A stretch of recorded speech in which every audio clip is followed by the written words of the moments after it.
하나님께서 함께 하시고 성령께서 주관하여 주시옵소서. 예수님의 이름으로 기도드립니다. 아멘. 아멘.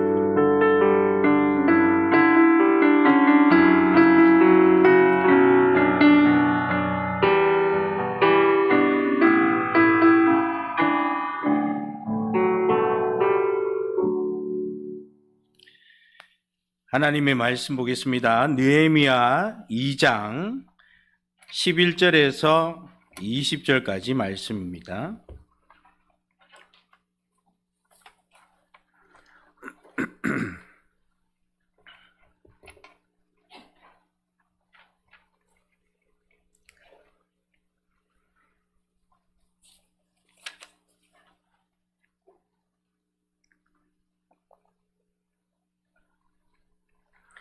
우리 한 절씩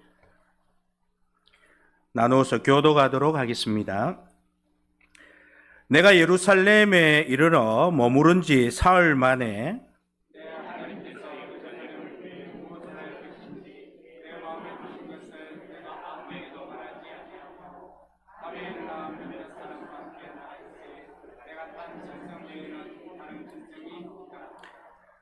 그 밤에 골짜기 문으로 나가서 용정으로 본문에 이르는 동안에 보니 예루살렘 성벽이 다 무너졌고 성문은 불탔더라.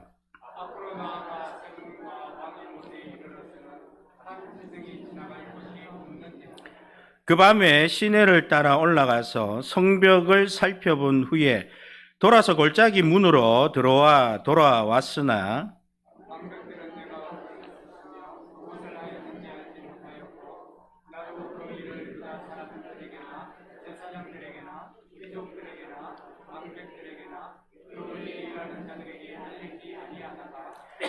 후에 그들에게 이르기를 우리가 당한 공경은 너희도 보고 있는 바라. 예루살렘이 항폐하고 성문이 불탔으니 자 예루살렘 성을 건축하여 다시 수치를 당하지 말자 하고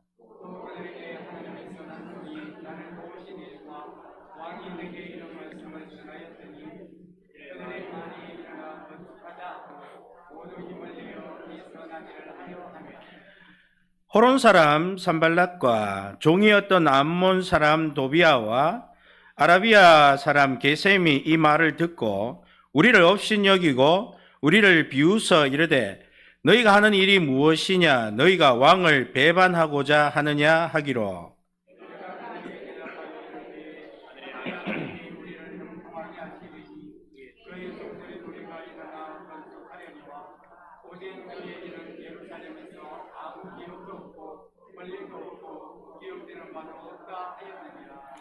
아멘. 우리 한번 앞뒤 좌우로 보면서 인사합시다. 예수님 우리가 손잡고 가야 돼요. 그래서 손잡고 쓰러지면 안 됩니다. 그래서 함께 손잡고 갑시다. 이렇게 인사합시다. 자, 함께 손잡고 갑시다. 할렐루야. 쓰러지면 안 됩니다. 우리 손잡고 가는 우리 모든 성도님 되기를 원합니다. 하나님 앞에서 역경이라는 말씀으로 함께 은혜 받는 귀한 시간 되기를 원합니다. 하나님은 예루살렘을 회복하시길 원하시는 마음이 느헤미야에게 임했습니다. 느헤미야는 백성의 고통과 하나님의 회복을 연결하는 사명으로 사람들을 설득합니다. 예루살렘 성 재건, 보수는 하나님의 약속입니다. 앞으로 느헤미야가 예루살렘 보수를 선포할 때 하나님 도우실 것이고 다시 재건하는 일에도 형통케 하신다는 겁니다. 그래서 보수에서 그치는 것이 아니라 새롭게 건축하는 그런 은혜의 역사가 있을 것이다라는 겁니다. 믿음의 사람은 하나님의 약속, 신실함 이것을 신뢰하면서 계획, 아주 구체성이 있는 그런 하나님의 뜻에 합당한 계획이 있어야 합니다. 막연한 기도 안 됩니다. 계획만 세워도 안 됩니다. 시작은 하는데 끝을 흐리는 경우가 많습니다. 신앙이라는 것은 반복 훈련, 정말 우리 사람은 반복 훈련이 안 되는 거예요. 그래서 매일 반복하고 반복하면요, 그것이 좋은 내용이 된다라는 겁니다. 그래서 신앙은 반복 훈련이 나의 신앙의 좋은 내용을 만들어낸다라는 겁니다. 우리가 계속 무릎 꿇고 기도 훈련하는 거, 또 느헤미야가 포로의 후손이지만 이 술 맡은 간원장이 될 수 있었던 것은 그저 자기가 이 후손으로 머무르는 그런 단계에서 있지 않았기 때문에 가능한 겁니다. 매일 반복해서 무릎 꿇고 기도하고 매일 하나님 앞에 나아가니까 하나님께서 이 술 맡은 간원장이라는 아주 고위급의 신분을 받을 수 있게 되는 겁니다. 신앙 교육의 중요한 의식, 하나님이 하셨다입니다. 하나님이 하셨다. 고백합니다. 하나님이 하셨습니다. 이것을 우리가 늘 고백할 수 있어야 되는 겁니다. 다 하나님 하셨다. 우리 모두가 고백할 수 있는 그런 마음, 언제 어디서든 우리 하나님 하셨습니다. 다 하나님이 하셨습니다. 내 힘으로 휴대폰 들 수 있어도 하나님 휴대폰 들 수 있도록 들겠습니다. 하나님 하셨습니다. 별거 아닌 거지만 이것이 기도의 시작입니다. 늘 우리는 이런 반복들이 우리에게 습관적이 아니라 이것이 훈련이다라고 생각해야 된다는 겁니다. 느헤미야는 기도의 사람입니다. 눈을 뜨면 아침에도 기도하고 잠들기 전까지 기도한 것은 다 하나님께서 하셨다라고 고백할 수 있는 그런 훈련이 됐기 때문에 매 순간 기도하는 겁니다. 느헤미야는 바벨론으로 잡혀간 자들의 후손으로 살고자 그렇게 기도하지 않았습니다. 하나님 이대로 만족합니다. 이대로면 충분합니다. 여기에서 그대로 살게 해주십시오. 더 나서기를 싫습니다. 세상이 이런데 내가 나서봐야 뭐 하겠습니까? 그런 것이 아니다라는 말입니다. 계획을 세우는 기도, 신실하신 하나님께 자신을 맡기는, 눈만 뜨면 언제 어디서나 좋은 반복을 통해서 하나님만 신뢰했습니다. 기도하고 결국 하나님 마음을 백성에게 전달하는 사람이 되었습니다. 느헤미야는 유다 멸망 BC 586년 후 약 100년 뒤의 후손이잖아요. 하나님은 사람의 마음에 사명을 주시고 도우시며 형통하게 하시는데 준비된 사람에게 그런 형통함을 주시는 겁니다.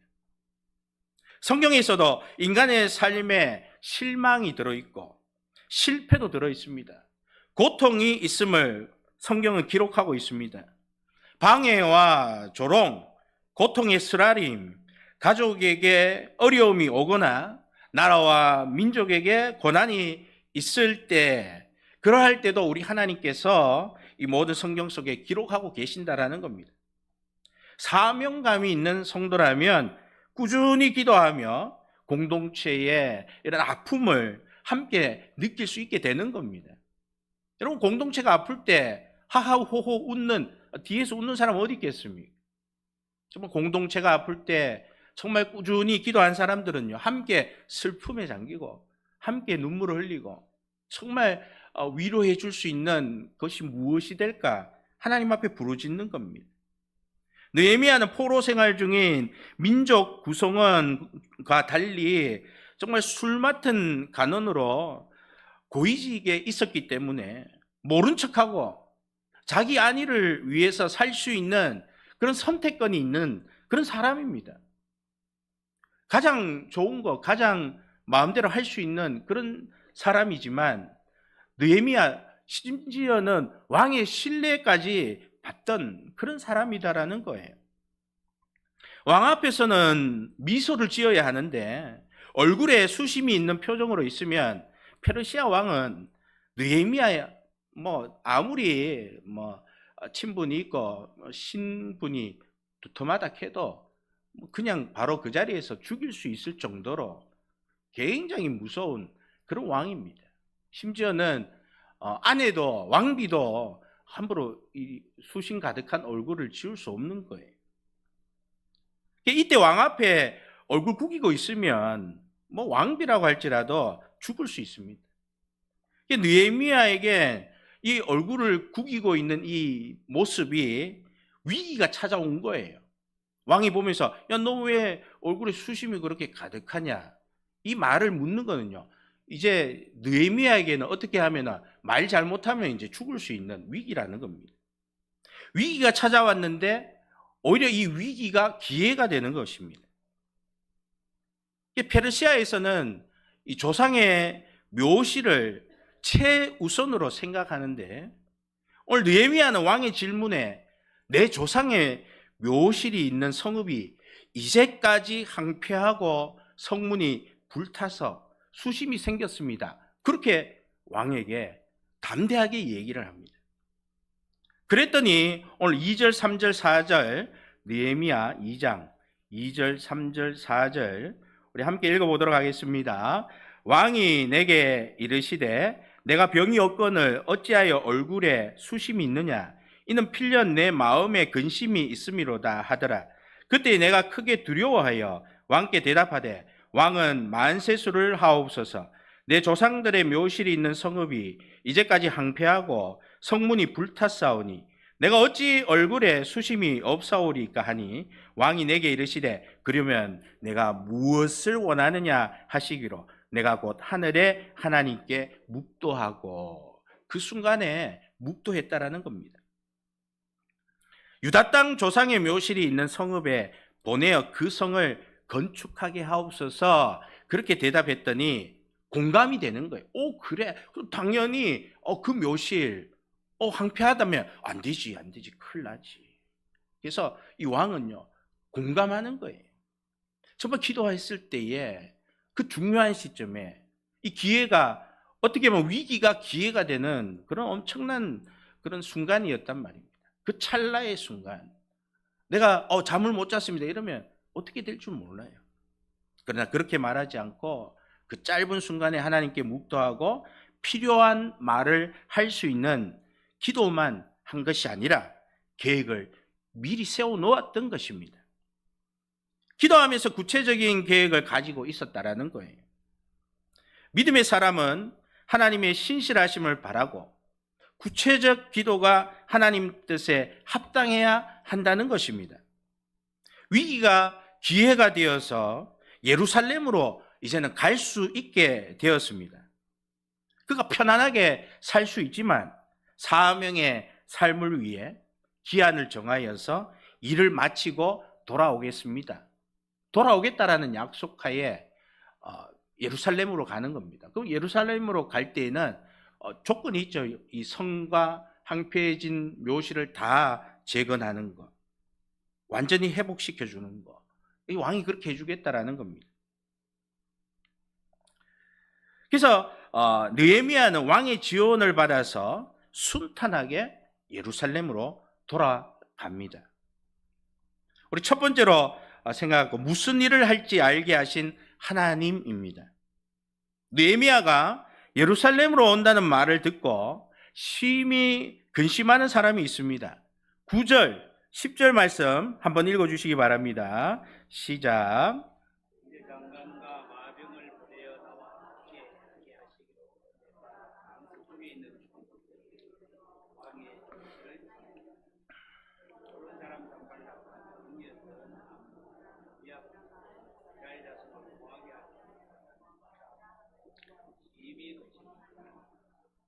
아멘. 하나님 계획 속에 하나님 진행하는 일인데 한켠에 근심하는 사람, 방해가 있습니다. 이 사탄의 장난, 방해, 모함이 있다라는 거예요.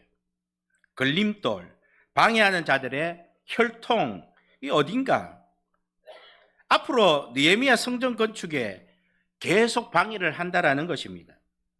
신명기 23장 3절, 4절, 5절, 6절에 보면은 제가 대신 읽어드리도록 하겠습니다.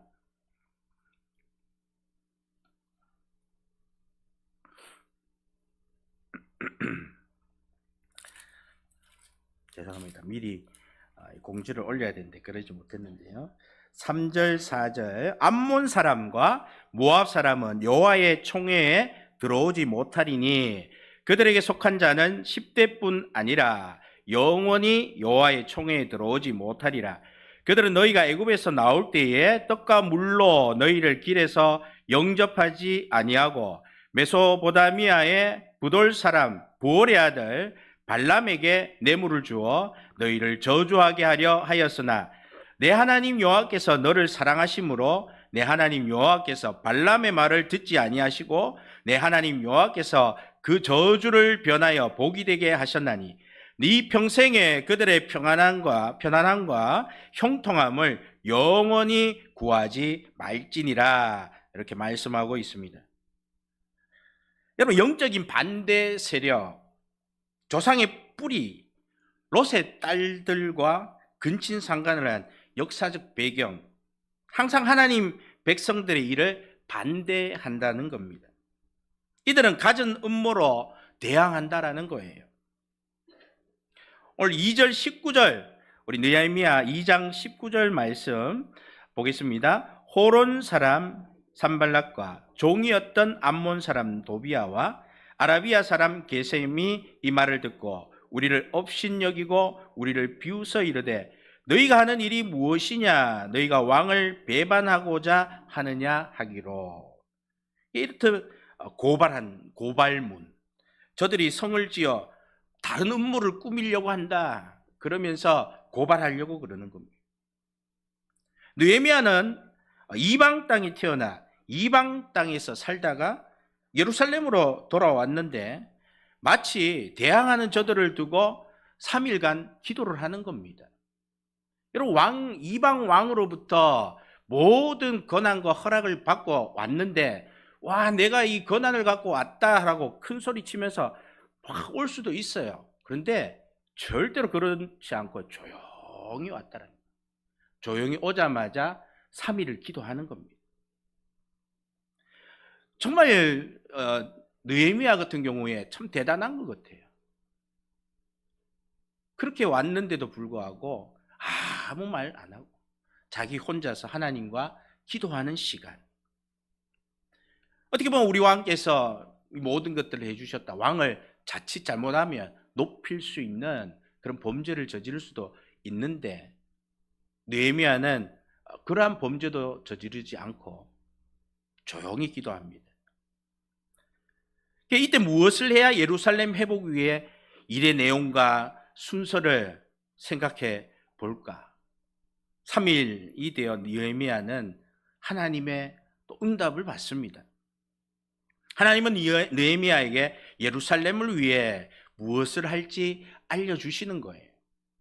이방 왕의 허락을 받고 예루살렘으로 왔지만 예루살렘에서 일어나는 모든 일들도 친형제 하나님으로부터 지금 들어왔습니다. 들어왔지만 기도하는 거예요. 그랬더니 하나님께서 알려주시는 겁니다. 알려줄 수밖에 없는 거예요. 그 와중에도 그런 정말 의기양양하게 들어올 수 있는 그런 상황인데도 조용히 하나님께 기도해서 하나님께 묻는 거예요. 하나님께 답을 얻는 겁니다. 12절 말씀 함께 읽어보겠습니다. 내 하나님께서 예루살렘을 위해 무엇을 할 것인지 내 마음에 주신 것을 내가 아무에게도 말하지 아니하고 밤에 일어나 몇몇 사람과 함께 나갈새 내가 탄 짐승 외에는 다른 짐승이 없더라. 느헤미야는 이 모든 상황을 보고 얼마든지 폐허를 방치한 이 정치인들을 향해서 비난할 수도 있고요. 저들 다 체포해라, 잡아라. 그래서 어떻게 보면 포로로 보낼 수도 있는 그런 위치에 있을 수 있습니다. 그때 그러지 않았습니다.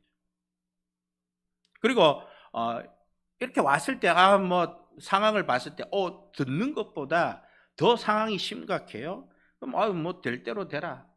포기할 수도 있습니다. 그러나 느헤미야는 예루살렘 성의 중건을 위해 자신이 할 일을 찾는 겁니다. 하나님, 내가 무엇을 해야 됩니까? 안 봐도 알잖아요. 그거 하러 왔는데 또 기도하는 겁니다. 하나님, 내가 뭘 해야 합니까? 이미 그걸 하러 왔지만 하나님 앞에 또 기도하는 느헤미야의 모습. 그럴 때 우리 하나님, 야, 그만 기도해라. 왜 뻔한 걸 왜 기도하냐? 우리 하나님 그러지 않으십니다. 그 와중에서도 우리 하나님 그 기도를 들으시고 응답해 주시는 거예요. 두 번째로 알게 하신 일을 하게 하시는 하나님. 다 알고 있는 일도 우리 하나님이 하게 하셔야 할 수 있다라는 겁니다. 느헤미야는 하나님께서 예루살렘을 위해 무엇을 할 것인지 마음에 주신 것을 말하지 않고 밤에 일어나서 몇몇 사람과 함께 나갑니다. 그 밤에 예루살렘 성벽이 다 무너졌고 성문은 불타버린 현장을 보고 돌아왔습니다. 느헤미야는 예루살렘 성에서 자신을 도와야 할 사람들과는 소식을 전하거나 그의 속내를 전혀 알리지 않고 귀족과 제사장들에게 자신의 행적을 말하지도 않습니다. 그리고 좀 더 시간이 지난 후에 제사장과 귀족 방백에게 입을 여는 거예요. 그런 모든 순서들이 자기 마음대로 하는 것이 아니라 그 모든 것들도 철저하게 하나님께서 시키는 대로. 이 가정도 누구나 알 수 있는 겁니다. 하나님께 기도하지 않아도 이런 가정으로 할 수도 있는 겁니다. 그렇지만 기도하는 겁니다. 낮에 같이 다녀도 되는 거예요. 낮에 제사장, 우리 귀족, 방백들 다 모이십시오. 한번 나가봅시다. 그러다 보면요, 우와, 하다가 잘못 실수로 우리 왕께서 다 모든 것들을 해주기로 했다. 이런 말이 나올 수도 있다라는 거예요. 낮에 같이 다녀도 되지만 굳이 한밤에 하나님 주신 생각을 아무에게도 알리지 않는, 현지에 왔지만 사람을 분별할 수 있는 이런 시간이 필요했던 겁니다. 파악을 해야 되는 거예요. 지금 정치인들은 이렇고 백성의 마음은 어떠냐, 그 마음을 알아야 되는 겁니다. 생각이라는 것을 내 가슴에 두고 있는 것, 이것이 참 대단한 것 같아요. 마음에 둔다는 게 참 어렵습니다. 여러분 같으면 어쩌습니까? 다 해주겠다 이러면요, 엄청난 재력을 하나님이 주셔가 맡겨놓고 해봐라 하면 여러분 가만히 있지 않는 거 아닙니까? 마음에 이걸 담아놓을 수 있겠습니까? 담아놓기가 참 어렵습니다. 겨우 몇몇과 함께 그냥 나귀를 타고 노새를 타고 조용한 그 시간, 자신의 눈으로 직접 보는 시간을 가지면서 들었던 것과 막상 볼 때의 모습이 다름을 알게 되었습니다. 예루살렘이 황폐합니다. 성문이 불탔습니다. 묘실 중요하지 않아요. 묘실 때문에 온 게 아니에요. 성을 다시 건축하는 것이 좋겠다는 생각을 합니다. 재건이 아니라 건축이죠. 다시 보수하는 게 아니에요.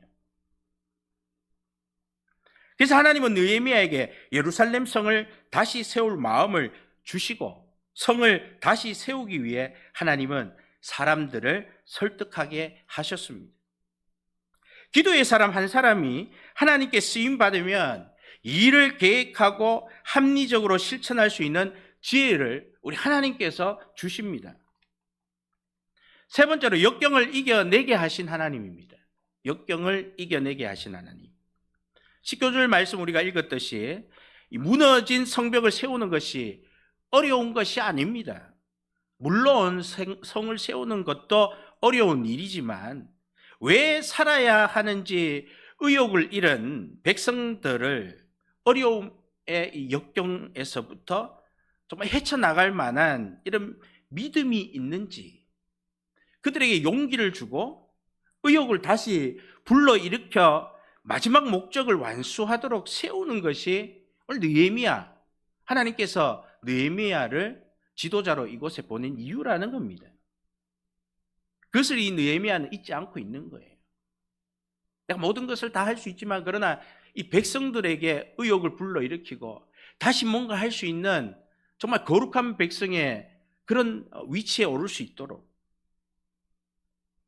앞장서서 느헤미야가 모래 짐지고 올라가는 것, 지도자의 본을 보이는 것이 될 수 있겠지만 지도자가 마냥 삽질하고 미장하고 있기보다는 왜 무너진 이 성을 세워야 하고 세운들 누군가가 방해를 해서 의욕을 빼서 주저앉게 할 때 두려워하는 이 백성들을 다시 일어나 일하게 하는 것이 느헤미야의 역할이다라는 겁니다. 17절 말씀 한번 읽어주시기 바랍니다. 시작.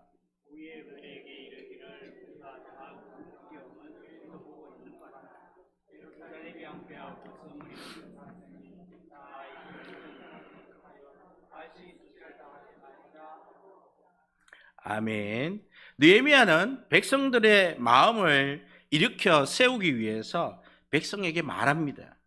하나님 자녀가 예루살렘 황폐하고 성문이 불탔는데, 자, 예루살렘 성을 건축합시다. 다시 지읍시다. 그 말로는 안 통하는 거예요. 그 무엇으로서 이들의 마음을 흔들고 이들의 마음을 동하게 하고 이들이 정말 내가 정말 이러면 안 되는구나. 내가 다시 회복해야 되겠구나. 내가 일어서야 되겠구나. 오늘 17절 말씀에 여러분 수치를 당하지 맙시다. 자, 다시는 수치를 당하지 맙시다. 그렇게 힘을 주는 거예요. 그 말이 힘이 되는 겁니다. 내가 정말 몰랐는데 이게 수치스러운 일이었구나. 수치심 없으면 우리는 잘난 못에 빠져 살든 엉망이 되든 모르고 사는 거예요. 뭐가 우선인지 모르고 살 때가 많습니다. 여러분, 그들의 그 마음이 이제 수치심, 이러면 안 되겠구나. 막 의욕이 불타고 한번 합시다라는 그런 마음이 불붙으려고 할 때 느헤미야는 이제 말합니다. 이방 왕이 느헤미야를 예루살렘으로 보낸 건 하나님의 손이 도우신 일입니다. 먼저 하나님 손이 도왔다. 나를 이곳에 보낸 거 하나님께서 도와주셔서 여기 왔습니다. 그렇게 말하는 거예요. 그러면서 이제 이후에 두 번째 말, 왕이 모든 것들을 지원해 주셨습니다. 그렇게 얘기합니다. 그것을 약속했다. 성을 다 재건한 후에 돌아가겠다고 했기 때문에 그 성을 다 재건할 수 있도록 왕이 모든 재력을 다 동원해 주시는 겁니다. 왕을 높인 건 하나도 없어요. 거룩한 백성들이 다시 거룩해지도록 회복시켜주고, 뭔가 하려고 하는 그럼 해보자, 아무것도 없어도 할 수 있다, 하면 된다, 해보자, 하겠습니다, 이런 마음이 생길 때 정말 더 강력한 불을 붙여주는 거예요. 어떠한 반대 세력이 나타난다는 것은 그 일이 선한 일인데, 그 선한 일이 주어져도 기도하는 사람이 없으면 그 일을 하도록 백성의 마음을 일으켜 세우지 못하고 허지부지 끝나버리는 겁니다. 오늘 네 번째로 형통하게 하시는 하나님입니다. 하나님 선한 손이 있을 때 형통할 수 있습니다. 느헤미야 때에 하나님의 손은 이방 왕이 성을 짓는 모든 것을 가능하게 약속을 했습니다. 그 결과를 갖고 예루살렘에 온 느헤미야는 잘난 척하며 이방 왕께서 돈을 지원해줘서 성을 재건하라 했으니 성을 건축합시다. 그러나 느헤미야는 3일간 기도합니다. 이방 왕, 확실한 재원이 있지만 수치심을 모르는 이스라엘 백성, 거룩하신 하나님 자녀의 본분 다시 이렇게 세우는 것, 이것이 더 중요한 겁니다. 절망을 희망으로 형통하게 되도록 일으켜 세워 주어야 합니다. 내가 쓰러지지 않으려면 여러분 손을 잡고 가야 합니다. 손에 손 잡고, 이건 노래 제목이 아니에요. 우리가 해야 될 일입니다. 손에 손을 잡아야 우리는 하나님의 일을 할 수가 있습니다. 하나님 일하면 당연히 마귀도 일하겠죠. 하나님 일하는 곳에 사탄 마귀는요, 더 많은 일을 합니다. 그러기에 우리는 함께 손을 잡고 가야 합니다. 기도해야 합니다. 20절 말씀 읽고 마무리하겠습니다. 내가 그들에게 대답하여 이르되 하늘의 하나님이 우리를 형통하게 하시리니 그의 종들인 우리가 일어나 건축하려니와 오직 너희에게는 예루살렘에서 아무 기업도 없고 권리도 없고 기억되는 바도 없다 하였느니라. 아멘. 대적마귀는 끊임없이 해방하고 공격합니다. 형통은 하나님 같이 하는 거예요. 하나님이 같이 하는 것이 형통입니다. 주님 손잡고 손을 잡아줄 성도들 함께 붙잡아야 합니다. 오늘도 주님과 우리 함께 합시다. 이제 한 주의 시작, 주님과 함께 하시기를 원합니다. 여러분, 역경 가운데 있습니다. 고난 가운데 있습니다. 사나운 폭풍 가운데 있을지라도 강한 손으로 우리를 보호해 주시는데, 그 하나님 앞에 기도하면서 우리도 손을 잡는 거예요. 손을 잡으면 승리가 있습니다. 승리하는 우리 성도 되시기를 예수님의 이름으로 축복합니다. 기도하겠습니다. 하나님 감사합니다. 하나님 앞에 있으면 어떠한 역경이라도 우리는 정말 우리의 거룩성 회복되게 하시고, 그 거룩성이 회복되면 사탄 마귀는 더욱더 우리를 쓰러뜨리려고 정말 상상을 초월하는 공격이 들어오지만, 그 공격이 있을지라도 우리가 쓰러지지 않고 정말 형통한 길, 하나님이 함께 하시면 그 길이 형통입니다. 주님, 우리에게 형통한 길을 주셔서 우리가 정말 하나님 바라보게 하시고, 정말 우리 안에 있는 이 거룩성이 정말 훼손되지 않게 하시고, 우리 안에 이 수치심을 가지고 정말 세상을 살아가는 그러한 것을 이제는 떨쳐버리고, 정말 하나님 주신, 우리에게 주신 이 귀한 거룩함, 다시는 수치심을 가지고 살지 말자라는 이런 확고한 마음을 가지고 살아가는 우리 모든 점천신흥교회 성도 되게 하여 주시옵소서. 감사드리며 예수님의 이름으로 기도드립니다. 아멘. 찬송가 246장입니다.